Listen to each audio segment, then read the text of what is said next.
목사님이 키가 크군요. 할렐루야. 예수님 부활하셨습니다. 진실로 부활하셨습니다. 저희 러시아에서는 부활주일 한 달 정도까지는 주일날 모이면 다 같이 성도들이 목회자가 예수님 부활하셨습니다. 그러면 다 같이 일어나셔가지고 진실로 부활하셨습니다. 이거를 다 외칩니다.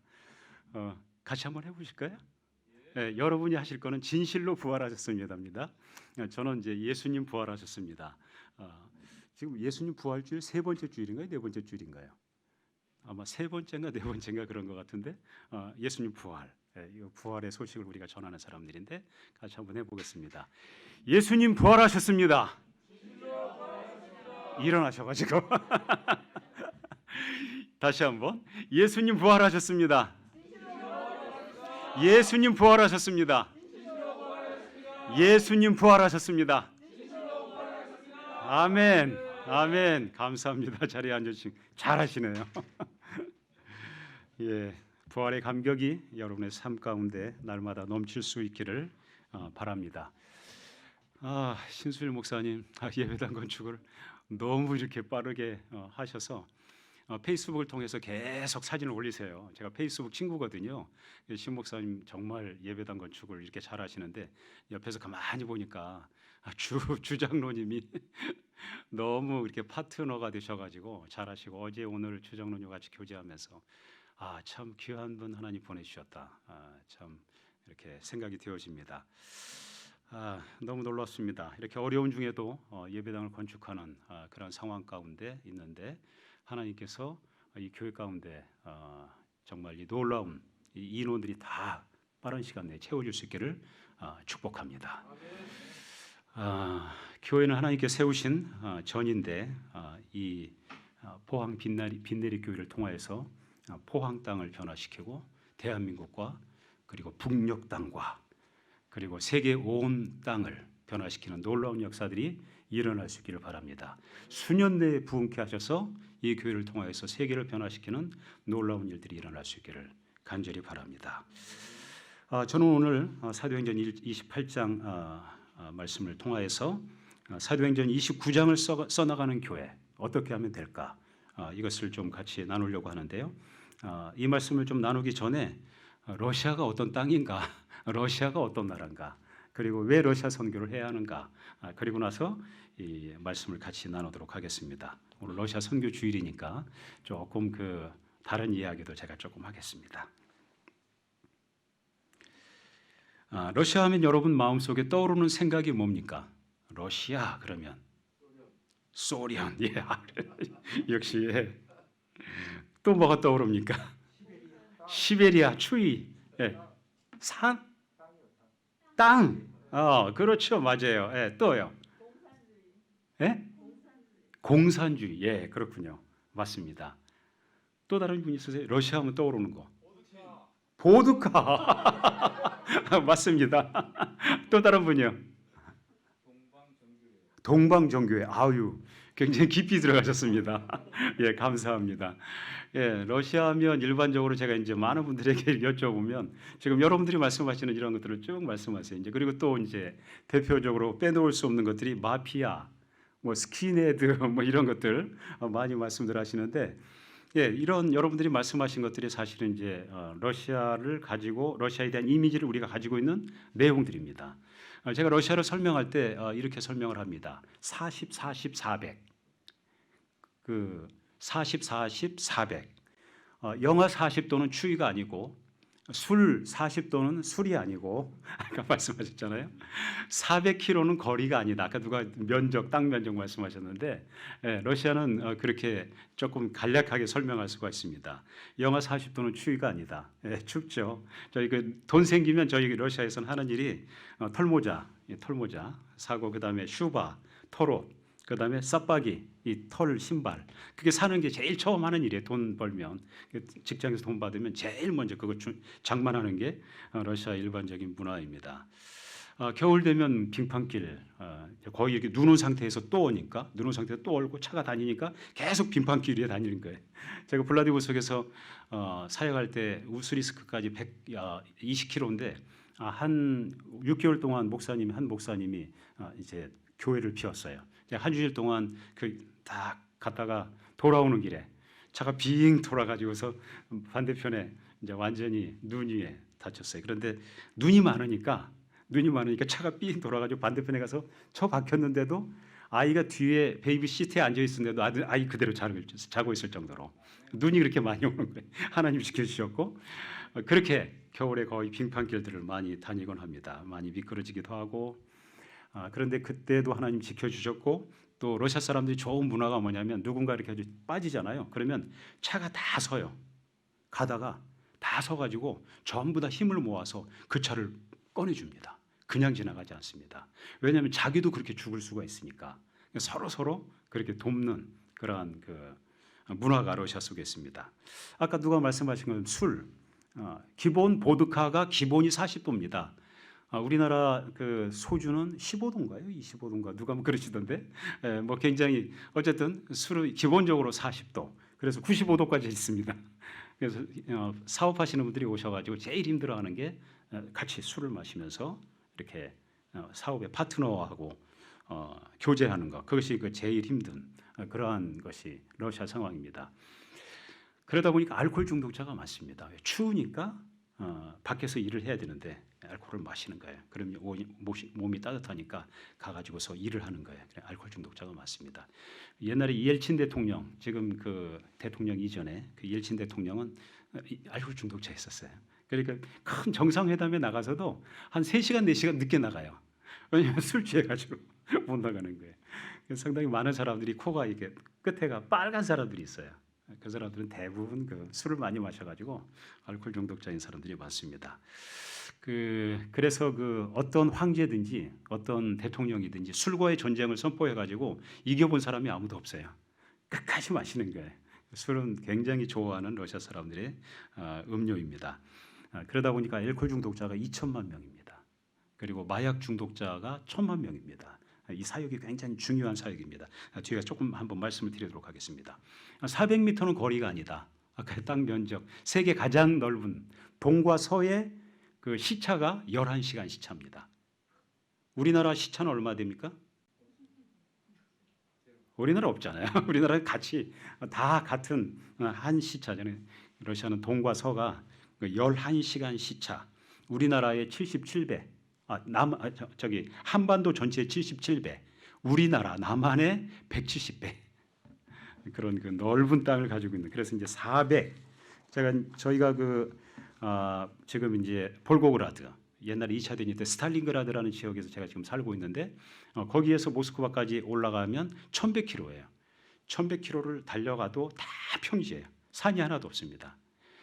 블라디보스톡에서 제가 옛날에 사역했던 블라디보스톡에서 모스크바까지 가는데 대륙 횡단 열차를 타고 가면 일주일 밤낮으로 가야 모스크바에 도착합니다.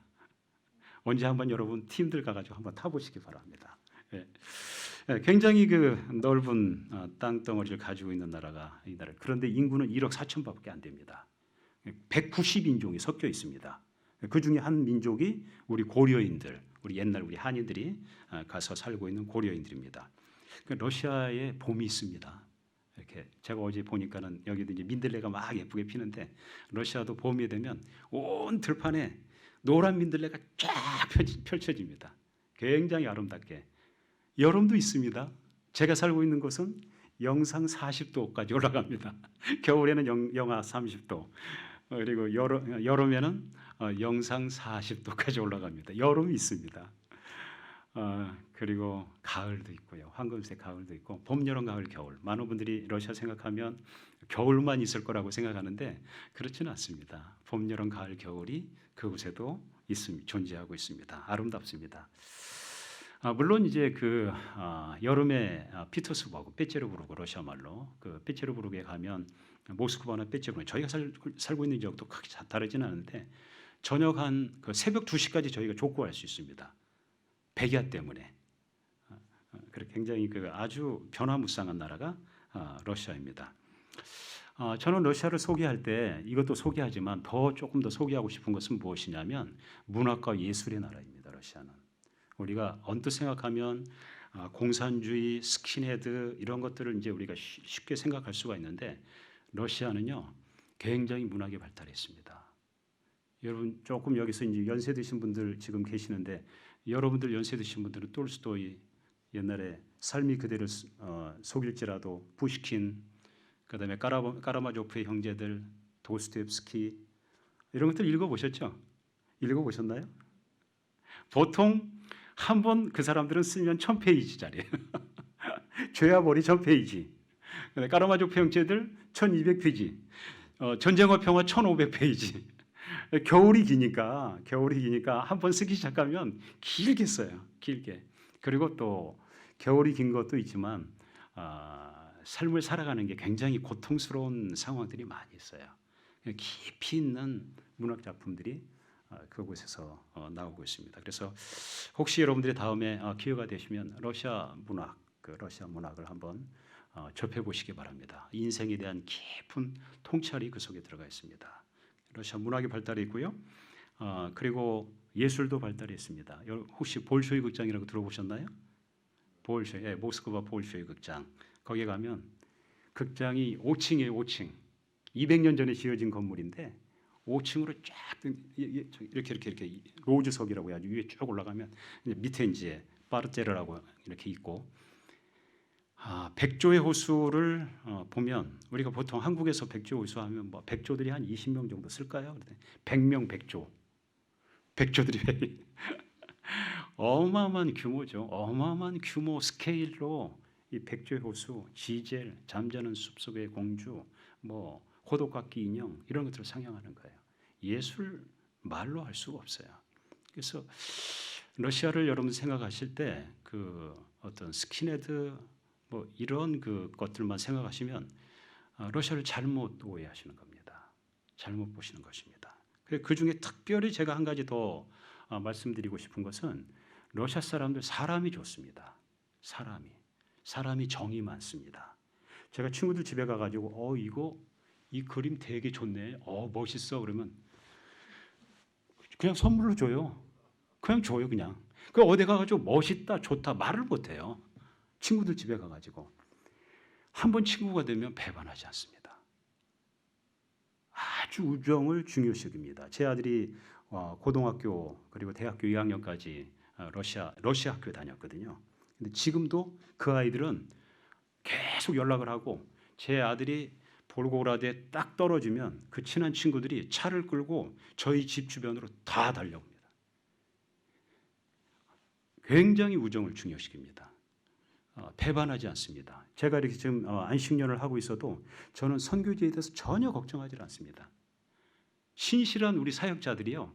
제가 뭐 돈 한 푼 띄어먹지 않습니다. 그 사람들. 정직하고 깨끗하고 순결한 사람들, 정이 많은 사람, 우정을 중요시 여기는 사람들이 러시아 사람입니다.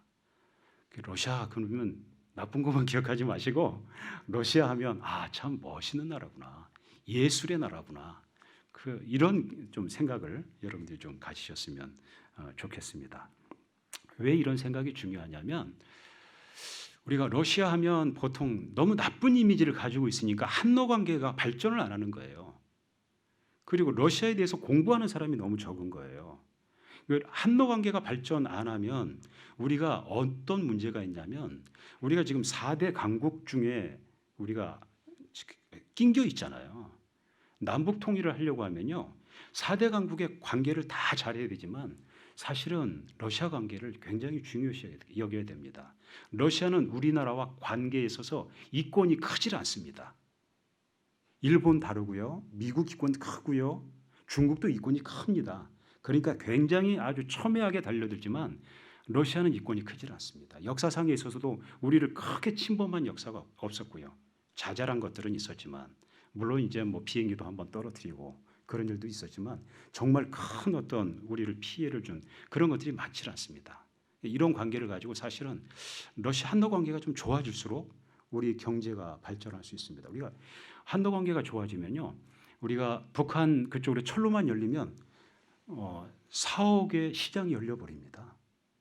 사실은 이쪽 시장을 우리가 좀 겨냥해야 될 필요가 있고요. 또 더 중요시 여겨야 될 그 러시아 관계 뭐냐면 북한입니다. 북한 선교. 러시아 사람들과 북한 사람들의 관계는 굉장히 긴밀합니다.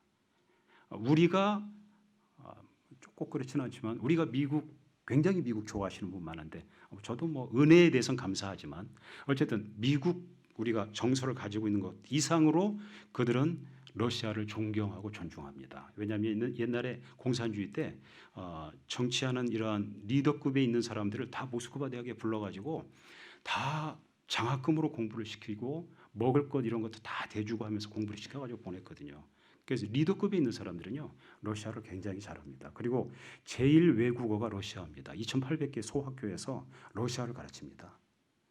러시아 사람들이 가지고 있는 북한 사람들이 가지고 있는 러시아에 대한 정서는 굉장히 아주 친합니다. 되게 좋습니다.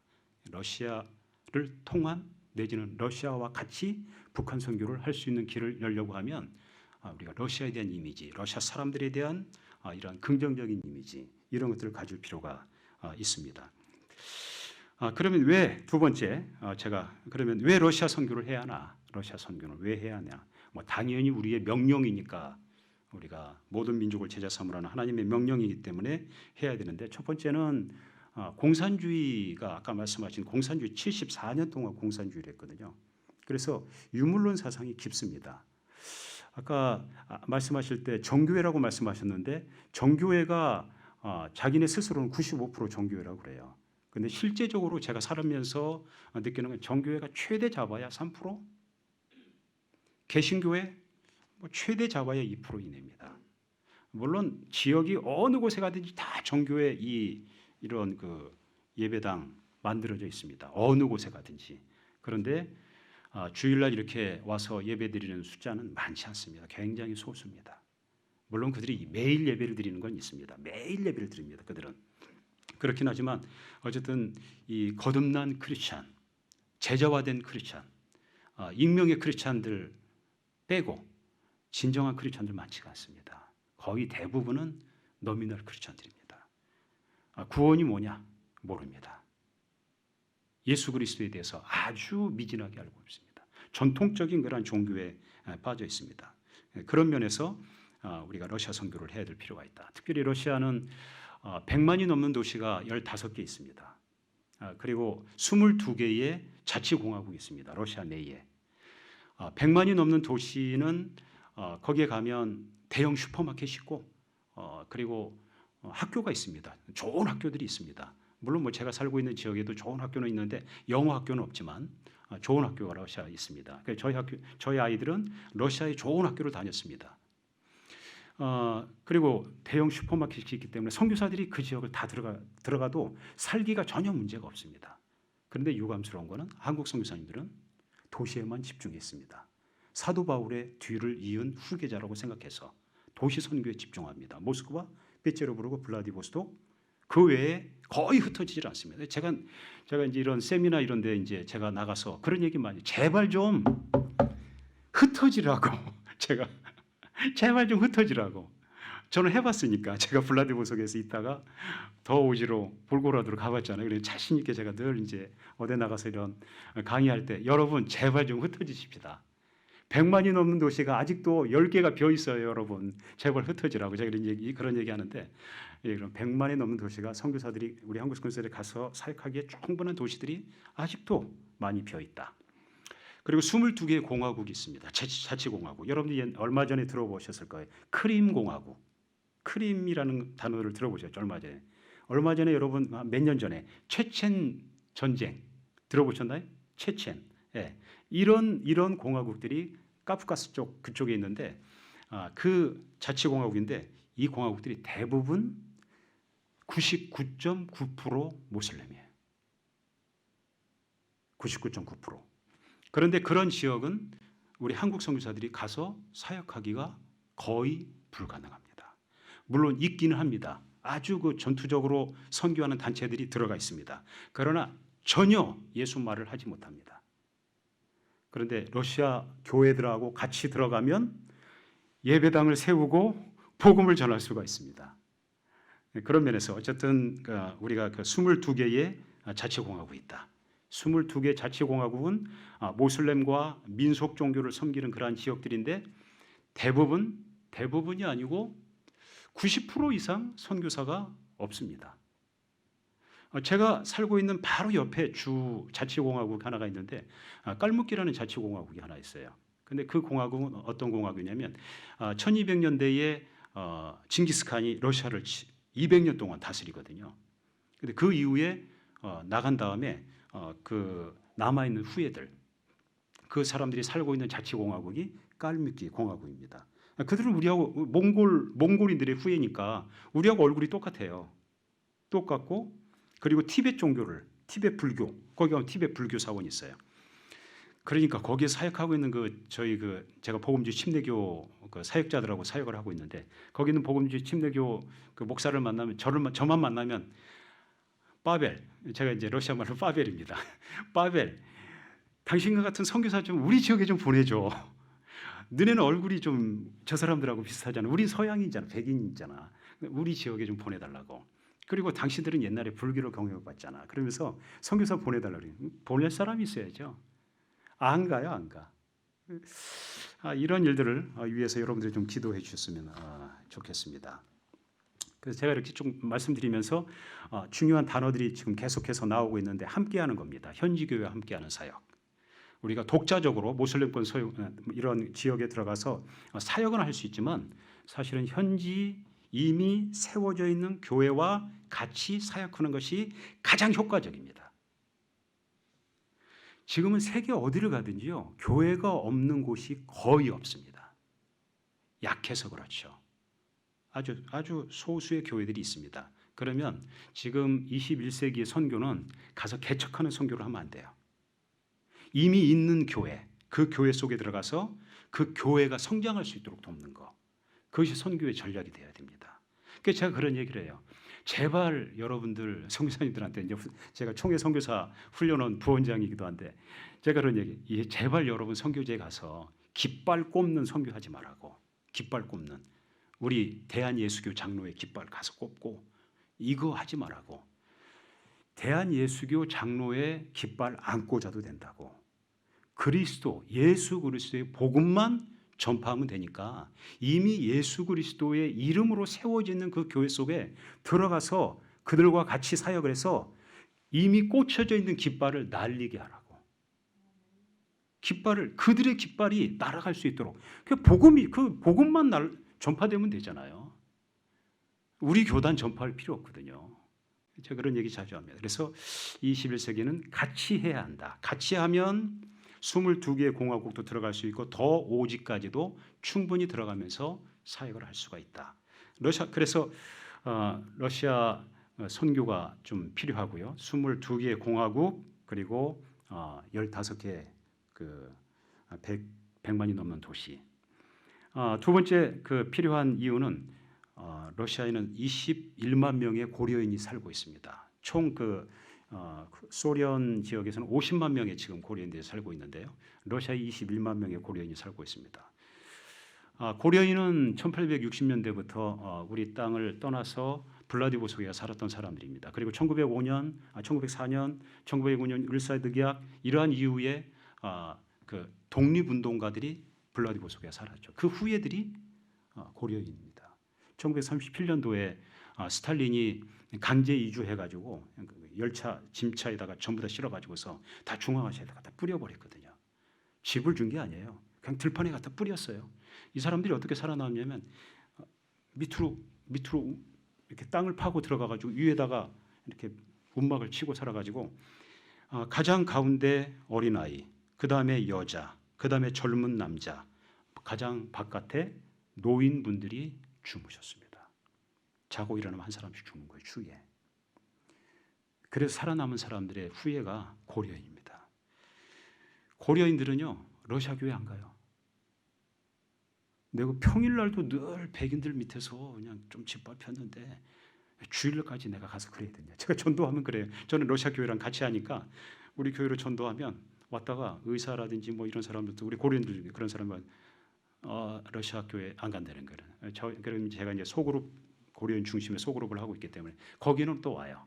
그러다가 이제 또 교회로 정착하기도 하고 그러는데, 제가 한번 그 농촌 지역에 우리 고려인들이 살고 있는 지역에 가서 이제 아이들 캠프하고 뭐 이런 게 했는데 아주 그 굉장히 그 연세 드신 한 분이 저한테 와서 그러더라고요. 목사님, 우리 고려인들은 아, 하나님도 우리를 버리신 것 같아요.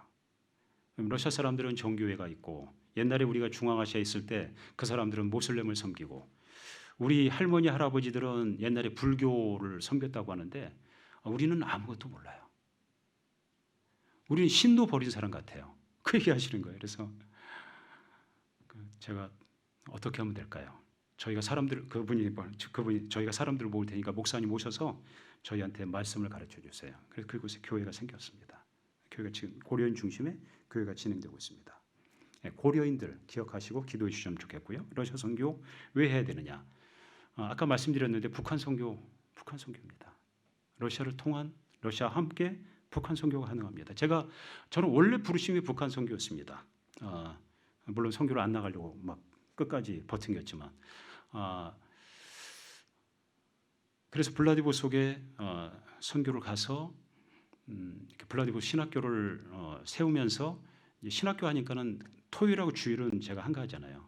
그러면 핫산이라는 지역을 넘어가서 훈춘 지역에 가지고 북한 접경 지역 사역자들을 제자 양육하고 돌아오고 그런 사역을 했었거든요. 그리고 이제 북한에서 넘어오신 분들도 제자 양육도 해보고 그런데 제가 블라디보스톡을 떠나서 멀리 블라디보스톡에도 11,000km 떨어져 있는 땅덩어리로 옮겨지면서 같은 땅이긴 하지만 같은 러시아지만 가면서 내가 이 사명이 나는 이제 북한 선교 사명이 끝났나 보다. 너무 머니까요. 그런데 러시아 형제들하고 같이 저희는 이제 목사나 이런 사람 다 형제라고 합니다. 브라더 출치니까 형제들하고 같이 사역하면서 이제 저한테 기도 제목을 묻는 거예요. 그러면 제가 늘 첫 번째 기도 제목 남북 통일 그리고 북녘 땅에 있는 지역에 있는 교인들 우리 형제들을 위해서 기도해 달라고 이 기도를 계속 요청했거든요. 그런데 이것이 시간이 지나면서 열매를 맺어가지고 같이 친하게 지냈던 노회장이 어느 날 북한 선교에 대한 사명을 받은 거예요. 그래서 이 사람이 자기가 북한 가겠다고. 그래가지고 기도의 운동이 먼저 일어났는데 나중에 그것을 통해서 하나님께서 러시아 사람들을 통해서 북한에 지금 저희가 6번 왔다 갔다 했거든요. 원래 코로나가 아니면 저희가 이제 가서 정착하는 단계까지 들어가려고 그랬었는데 조금 지금 이런 것들이 늦어지고 있습니다. 예, 러시아 사람들이 북한에 들어가면 굉장히 환영합니다. 이런 어떤 그 미국계 이런 사람들이 들어가면요, 이 운전면허증을 하나 받는데 1년짜리가 $140예요. 북한에서. 그런데 러시아 사람들이 들어가면요, 그 운전면허증 받는데요, 그 $4예요. $4불이고 영원히 죽을 때까지 그 자기 패스포트 기간까지 그 정도로 러시아 사람들이 그리고 컴파운드가 형성되어 있지 않아요. 아무데나 갈 수 있어요. 미국이나 이런 데 와 있는 사람들은요 일정한 지역 외에는 벗어날 수가 없습니다. 근데 러시아 사람들은 아무데나 다 갈 수 있습니다. 제가 이런 그 상황들을 보면서 참 러시아 형제들과 같이 북한 선교할 필요가 있다. 이 시대에 이런 것을 위해서 여러분들이 기도해 주셨으면 좋겠습니다.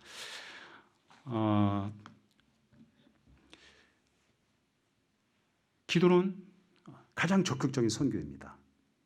기도는 가장 적극적인 사람을 변화시키는 것입니다. 사실은 포항 땅에 지금 이 교회가 빈내리 교회가 위치하고 있지만 포항 땅에서 여러분들이 러시아를 위해서 세계를 위해서 기도하시는 것 하나님이 들으십니다. 하나님이 역사하십니다. 그것을 통해서 세계가 변화되는 것입니다. 여러분 포항을 변화시키시고요. 대한민국을 변화시키시고 그리고 러시아와 세계 북녘 땅을 변화시키는 교회가 될 수 있기를 바랍니다. 여러분 한 분이 1000명을 담당할 수 있는 10,000명이 담당할 수 있는 사람들이 될 수 있기를 바랍니다. 바울은 오늘 우리에게 그 마지막 자기 인생 그 모습을 우리에게 바울의 모습을 지금 보여주고 있는데 오늘 제목을 제가 사도행전 29장을 써나가는 교회가 됐으면 좋겠다 이런 그 소망을 가지고 빈내리 교회를 향한 교회를 기도하면서 이러한 그 말씀을 저에게 주셨어요. 그럼 어떻게 우리가 이 일을 해야 될까? 이 말씀 보면 4가지 동사가 나와요.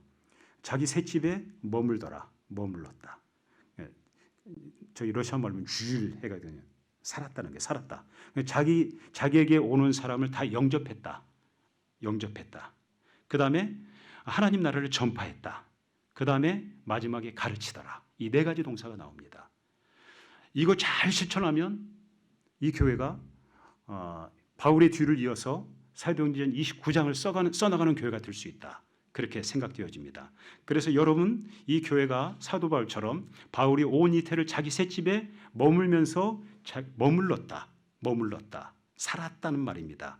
자기 셋집에 살았다고. 지금 바울은 여기가 지금 뭐 이렇게 평안한 상태가 아니에요. 로마까지 지금 끌려간 상태예요. 지금 바울을 전하기 위해서, 바울이 로마의 복음을 전하기 위해서 지금 죽음을 각오하고 많은 그 배가 뭐 파손되고 그런 상황 가운데 로마까지 간 거예요. 로마에 가서 지금 그는 그 자기 셋집에 머물렀대. 감옥에 있는 거예요. 여기 이때가 이제 그 63년경인데 사도 바울이 이때 그 옥중서신을 지금 쓰는 거예요. 자기 셋집이 감옥이에요. 셋집은 전셋집이라는 게 전셋집. 월셋집인지 전셋집인지 모르겠지만 어쨌든 집을 빌려서 사는 거예요, 바울이. 그러면서 지금 복음을 전하는 거예요. 온 이태를 그곳에서 그가 살면서 복음을 전했다는 거예요. 선교는, 세계 변화는 어디서부터 시작되느냐? 가서 사는 것부터 시작되는 거예요. 가서 사는 거. 어떻게 가느냐? 기도로 가는 거예요. 기도로. 어떻게 가느냐? 목사님 그 지금 그 줌으로 어제 저녁에도 막 어제도 하시는데 줌으로 가는 거예요. 지금은 너무 좋은 시대가 됐어요. 이제는. 물론 몸으로도 가야 되죠. 몸으로도 가야 되는데 갈 수 있는 다양한 방법을 동원해서 가야 되는 거예요. 그리고 그러다가 이제 시간이 좀 되어지면 가서 살아야 돼. 조금 시간이 되어지면. 단기 선교 뭐 일주일, 단기 선교 한 달, 또 단기 선교 뭐 3달. 제가 저한테 오셨던 그 이 단기 선교 하셨던 분 중에 가장 제가 오랫동안 잊을 수 없는 한 장로님이 계세요. 70이 넘으셨어요. 이제 교회 은퇴하시고 저한테 3개월 동안 와 계셨어요. 여성분이세요. 여러분이 말씀드리면 아시는 분이 옛날에 숭실대 어윤배 총장님의 그 사모님이세요. 그분 나중에 이제 장로님이 되셨어요. 세문학교 장로님이 되셨는데 그분이 저한테 오셨어요. 3개월 동안. 오셔서 뭐라고 하시냐면, 목사님, 제가 이거라도 안 하면 하나님 앞에 갈 때 할 말이 없을 것 같아서 제가 은퇴하고서라도 꼭 선교지에 한번 살아보고 싶었습니다. 그러면서 오셔서 뭐라고 그러시냐면, 제가 여기 오려고 그 침대에서 안 자고 한 달 동안 바닥에서 자는 훈련을 하셨다는 거예요. 70이 넘으신 분이. 그리고 오셔가지고 저희 한글 선생님하고 3개월 동안 집도 저희가 이제 연세가 많으니까 그러면 그 장로님 저희 집에서 같이 묵으세요. 절대 사모님 힘들다고 안 된다는 거예요. 그래서 한글 교사 선생님하고 같이 3개월 동안 사시면서 같이 다니면서 이제 이렇게 한글을 가르치시고 또 장로님이 영어를 잘하시니까 영어를 가르치시고. 근데 이제 잊을 수 없는 사건이 뭐냐면, 어느 이제 지역에 가서 아이들이 이렇게 막 돌리는 거 뭐 저기 이렇게 양쪽에 줄 돌리는 거 있잖아요. 그거 하는데 장로님이 그걸 이렇게 보신 거예요. 옆에서 이렇게 보고 계시다가 아이들이 그 줄 돌리고 그럴 때는 여름이니까 슬리퍼를 다 그 벗고 아이들이 하잖아요. 놀이를 하잖아요. 근데 그때 그 장로님이 이렇게 보시더니 아이들 슬리퍼가 다 뒤에 구멍이 나 있는 거예요. 고려인 아이들의 슬리퍼가. 그래서 장로님이 이제 제 아내한테, 사모님 저 아이들 그 사이즈를 좀 다 좀 재주세요. 다 사이즈를 재가지고, 그래서 그거 가지고 제 아내하고 같이 가게에 가서 슬리퍼를 다 사다가 아이들에게 하나하나 주고 간 거. 가서 살아봐야 보이는 거예요. 살아봐야 보이는 거예요. 그래서 여러분이 기도하시고요, 인터넷도 가시고요. 이제 좀 더 이게 코로나가 약간 진전되면 여러분 목사님 어디 가시잖아요. 그러면 따라가세요. 그리고 따라가서 관광만 하시면 안 돼요. 따라가셔가지고 목사님을 위해서 기도하시고, 그리고 그 지역에 우리가 무엇을 할 수 있을까 보시는 거예요. 구멍 뚫린 아이들, 신발에 구멍 뚫린 아이들 사주는 거예요. 그게 선교예요. 사랑이 선교예요. 사랑, 마음의 사랑, 사랑으로 선교하는 거예요. 선교는 대단한 일을 하는 게 아니에요. 그래서 저는 이 포항 빈내리 교회가 아주 기대가 돼요. 이 교회가 얼마나 하나님께 뒤에 있는데 이 인원이 다 차 있는 느낌을 저는 받았어요. 다 차 있어요. 곧 채워주실 것 같아요. 저도 은사가 있는 사람입니다. 제가 그 중학교, 고등학교 공부는 안 하고 저는 그냥 기도만 하면 목사 되는 줄 알고 정말 기도 많이 한 사람이거든요. 하나님께 채워주실 것입니다. 여러분, 이 일을 위해서는 여러분들이 하나님 앞에 헌신하셔야 됩니다. 첫 번째 헌신할 것, 가고 살으셔야 됩니다. 두 번째, 바울이 자기에게 오는 사람을 다 영접하더라. 영접했다. 두 번째 영접해. 이거는 환대했다는 거예요. 환대. 적극적으로 아주 기쁘게 환대했다는 거예요. 제가 어제 그저께 여기 포항에 와서 저는 얼마나 환대를 받았는지 몰라요. 제가 너무 행복해요. 목사님, 장로님 지금 어제 뭐 오늘 뭐 얼마나 포항에서 가장 맛있는 음식 오늘 아침에도 멀리까지 가셔가지고 그리고 이게 손을 이렇게 있는 그 호미곶까지 또 우리 목사님 반드시 보고 가셔야 된다는 거예요. 굉장한 환대를 받았습니다. 여러분, 선교는요 환대입니다. 다른 사람을 환대하는 것입니다. 환대는 모르는 사람을 가까이 해서 친구 삼는 것입니다. 그게 환대예요. 저는 이곳에 잠시 와 있었지만 우리 장로님하고 연배는 좀 많으시지만 장로님 제가 친구 같은 느낌이 듭니다. 친구 앞으로 할 것입니다. 우리 목사님도 마찬가지고 선교는요 가서 친구하는 게 친구. 가서 뭐 몇백 교회를 세웠다, 몇백 명을 변화시켰다. 저는 그런 위대한 사람 아닙니다. 저는 선교지에 가서 우리 형제들하고 같이 친구 되고 같이 사우나도 다니고 먹을 건 먹으러 다니고 하면서 선교를 합니다. 우리 고려인들, 제가 우리 고려인 볼고라도 고려인 협회 부회장입니다. 고려인들 모이면요 제가 늘 그 자리에 가서 앉습니다. 앉아있고 고려인들이 혹시 술을 드시면 저는 술 드시면 제가 말 안 합니다. 술 드시면 저는 콜라 사이다 주시라고 그래가지고 토스트 러시아 말로 저희 이렇게 해가지고 같이 꼭 한마디 하고 이게 잔을 하고 마시거든요. 앉아가지고 그 일을 합니다. 10년 그렇게 하니까 그렇게 했던 분들이 교회에 다 와서 앉아있더라고요. 10년 하니까 진실로 그들을 대해주고 진정한 친구가 되어주고 우리가 환대하면요 하나님께서 역사하십니다. 선교를 하나님이 하시는 거예요. 사람은 종이의 종. 우리는 가서 그냥 하나님께서 하라고 하는 것들을 할 뿐이에요.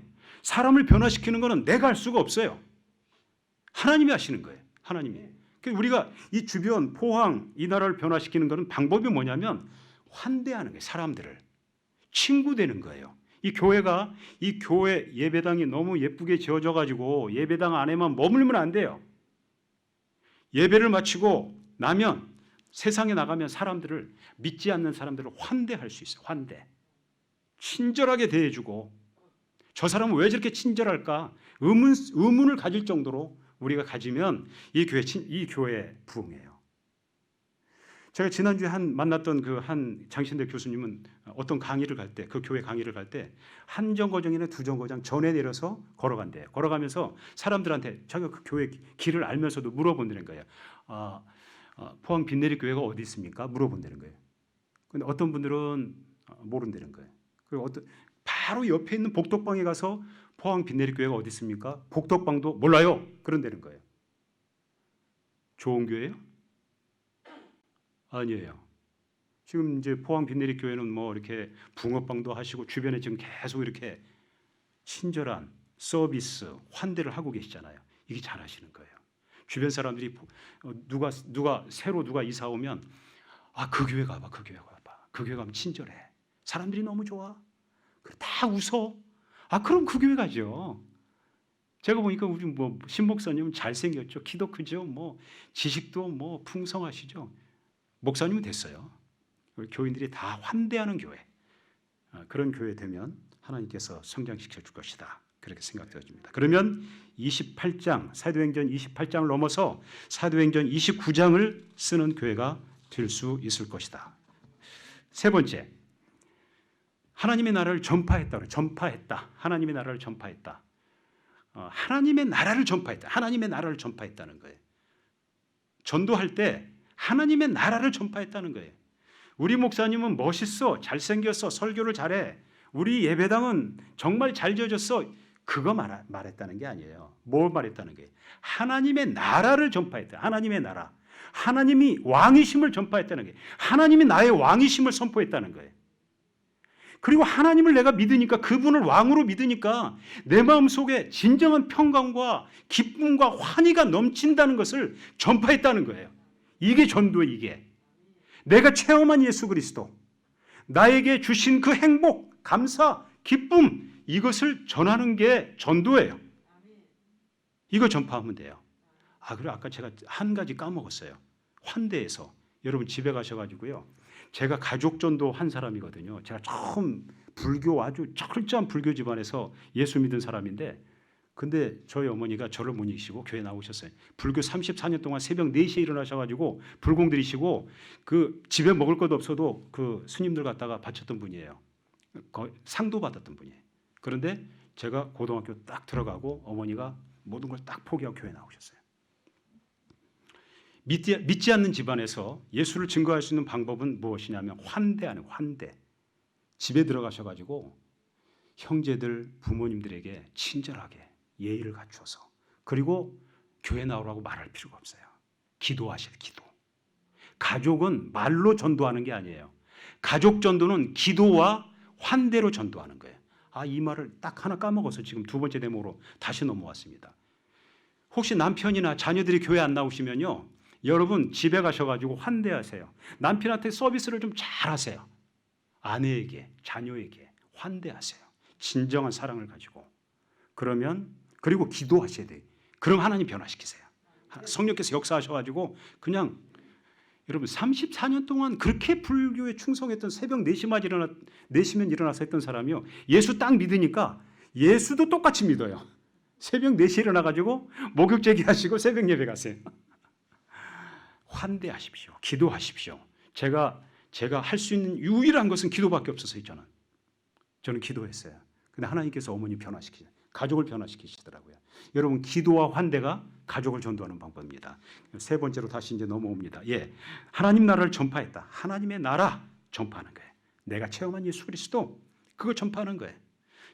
아까 제가 말씀드렸는데 마약하는 사람이 많거든요. 알코올 중독자가 많아요. 이게 좀 시간이 지금 조금 제가 초과하는 거 아닙니까?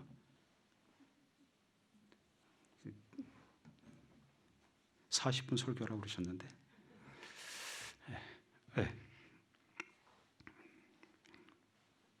선교사들이 너무 길게 하면 주책인데요. 그래서 딱 시간 지키는 게 굉장히 중요하게 생각하는데, 어쨌든 하나님의 나라를 전파하는 것. 저희 마약 중독자 갱생원을 제가 이사거든요. 그런데 마약하는 친구들, 알코올 중독자들이 변화되는 것은 딱 한 가지 방법밖에 없더라고요. 예수 그리스도를 만나는 것. 예수 그리스도 만나지 않은 사람은요, 저희가 9개월 코스로 갱생원을 운영하고 있는데, 예수 그리스도 만나지 않은 사람은 변화 안 돼요.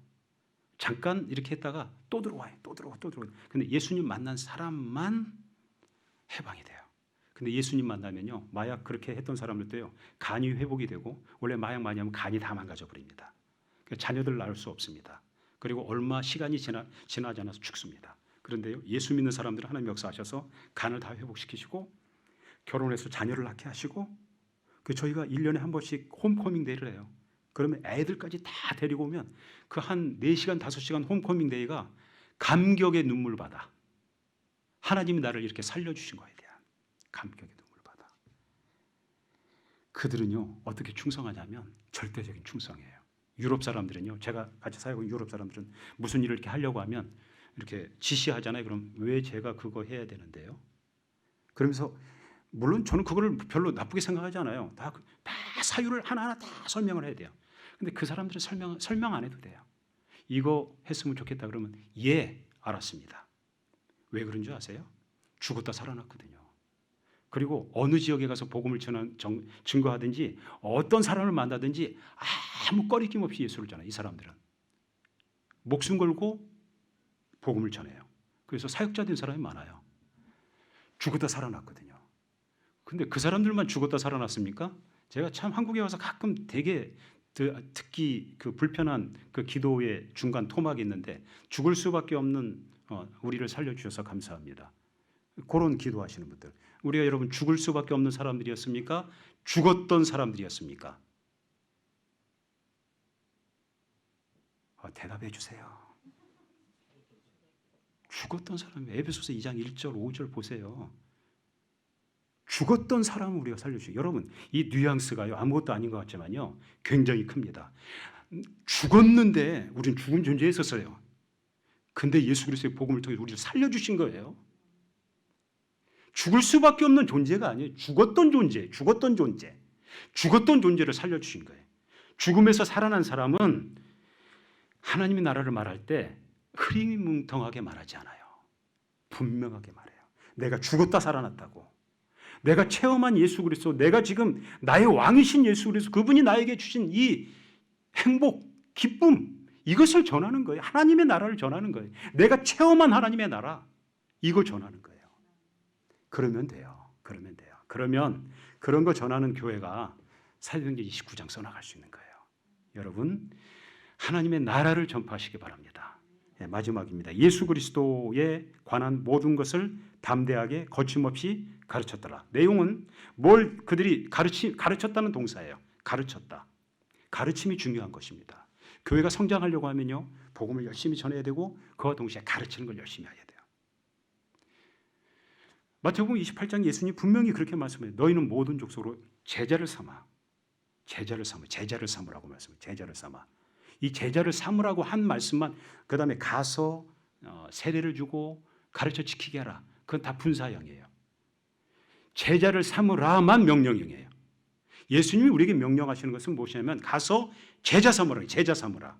어떻게 제자 삼아요? 예수 그리스도를 먼저 전해야 되겠죠.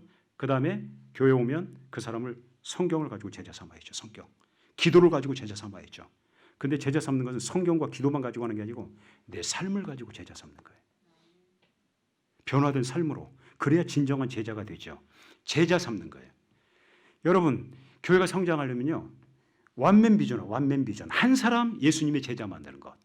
내가 1년에 한 사람 전도해서 예수님의 제자 만들겠다. 그거 소박한. 저는 선교하는데 1년에 한 사람이 제 기도 제목이에요. 완맨 비전이 저는 많은 사람 구원해 주세요. 그렇게 말하질 않아요. 하나님, 이 행사를 하는데 한 사람만 변화시켜 주세요. 한 사람만 구원해 주세요. 근데 늘 하나님은 그 이상의 기도를 들으시는 건 분명해요. 저의 목표는 한 사람이에요. 이렇게 별로 부담도 없어요. 저는 선교를 제가 위대한 선교사 되려고 하는 건 생각은 눈에 콩콩만큼도 그런 생각이 없어요. 저는 위대한 선교사 되려고 하질 않아요. 저는 핫바지 선교사 되는 게 제 목적이에요. 저는 스페어 타이어 선교사, 타이어가 가다가 차가 가다가 이렇게 빵꾸 났을 때 그 대리하는 스페어 타이어 선교사. 아무것도 아닌 존재. 하나님만 위대하시고 말씀만 위대하시고 그런 존재. 그래서 나를 통해서 하나님께서 한 사람을 변화시킬 수 있다면 그러면 되겠다. 그래서 제가 28년 동안 사역하면서 그렇게 사역하니까 이렇게 살이 찌는 것 같아요. 마음 편합니다. 저는 행복합니다. 굉장히 좋습니다. 그래서 여러분, 이 교회가요, 사도행전 29장 써나가려고 하면요, 가르치는 게 열심히 해야 돼요. 목사님한테 배우든지 가르치든지 이거 해야 돼요. 늘 배우기만 해서는 안 돼요. 배웠으면 가르쳐야 돼요. 가르치는 건 2번 배우는 거예요.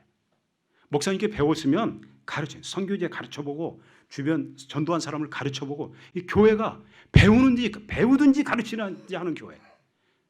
그럼 교회가 역동성을 가질 수 있는 거예요. 배우든지 가르치는 교회. 근데 어떻게 가르치느냐? 담대하고 거침없이 가르쳤다고 그랬어요. 내가 무슨 평신도인데 내가 어떻게 가르칩니까? 아니요. 선교는 평신도만, 목사만, 선교사만 하는 게 아니에요. 모든 크리스천에게 주신 하나님의 명령이에요. 가르치는 것도 마찬가지예요. 모든 사람이 이 일을 해야 되는 거예요. 그래서 온 교회가 다 일어나서 가르치는 것. 그러려면 배워야죠. 열심히 배워야죠.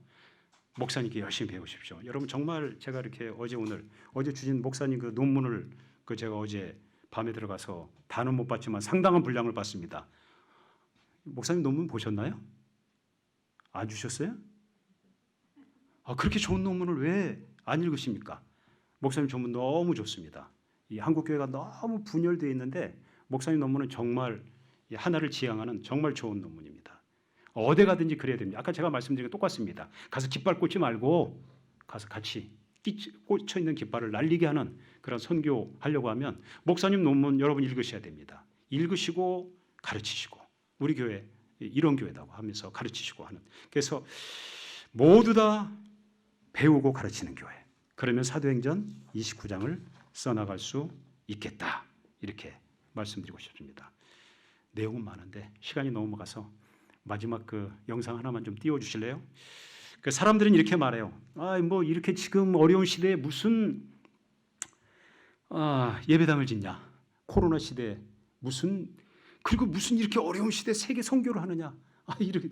그런데 이 어려운 시대에 이 교회는 하고 있잖아요, 지금.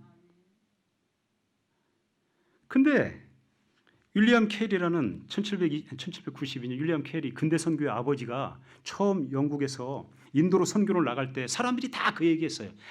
사도 시대만 선교하는 시대지 이미 선교하는 시대는 끝났고, 그리고 영국도 아직도 지금 선교할 곳이 너무 많은데 무슨 인도를 가느냐? 그리고 인도 가면 너무 위험한데 무슨 인도를 가? 안 돼. 그런 시대에 윌리엄 캐리가 이 얘기를 한 거예요. 여기 지금 적혀 있죠. Expect great things from God. Attempt great things for God. 하나님으로부터 위대한 일을 기대하라. 하나님으로부터 위대한 일을, 하나님을 위해 위대한 일을 시도하라. 포항 빈내리 교회가 이런 교회 될 수 있기를 바랍니다. 근대 선교를 변화시켰던, 인도와 세계를 변화시켰던 이 윌리엄 캐리 같은 그런 교회 될 수 있기를 바랍니다. 그런 교회 될 수 있을 것 같아요. 이렇게 어려운 시대에 이 선교사를 부르시다니, 이렇게 어려운 시대에 이 예배당을 건축하시다니, 이 교회는 분명히 될 것 같습니다. 저는 믿어집니다. 하나님으로부터 위대한 일을 기대하시고 하나님을 위해 위대한 일을 시도하는 교회 될 수 있기를 간절히 바랍니다. 기도하겠습니다. 하나님.